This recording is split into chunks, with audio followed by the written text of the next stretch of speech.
మూడు లైన్లు.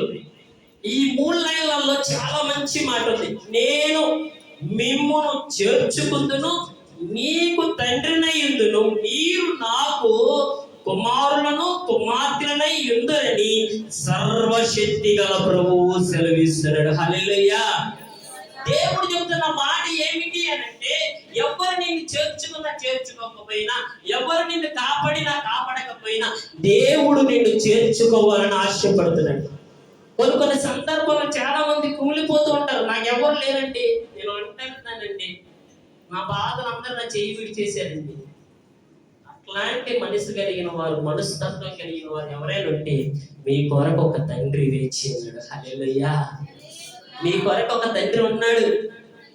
ఏ బాధలో ఉన్నా సరే ఆ తండ్రి చెయ్యి విడవడండి. నేనేదో గట్టిగా మీకు చెప్పలేను. నా జీవితంలో నేను అనుభవించి పొందుకున్న దానిని మాత్రమే నా పిల్లలైనా మీకు చెప్తున్నాను. అందరు చెయ్యి విడవచ్చు.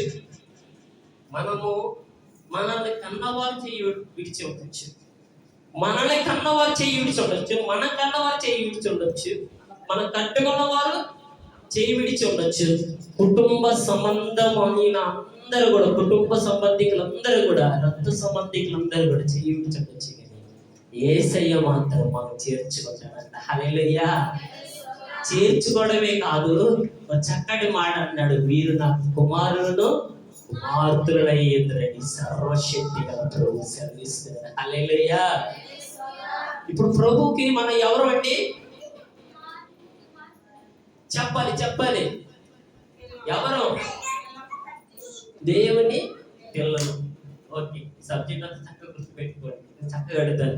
మొట్టమొదటి మాట ఏంటి? దేవుని పిల్లలుగా ఉండుట కొరకు దేవుడు మిమ్మల్ని చేర్చుకొని ఉన్నాడు.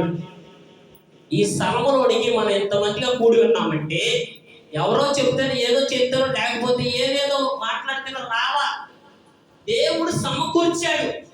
ఎందుకు సమకూర్చాడు అంటే, దేవునికి పిల్లలుగా ఉండడం కొరకు దేవుడు మనం సమకూర్చుకున్నాడు.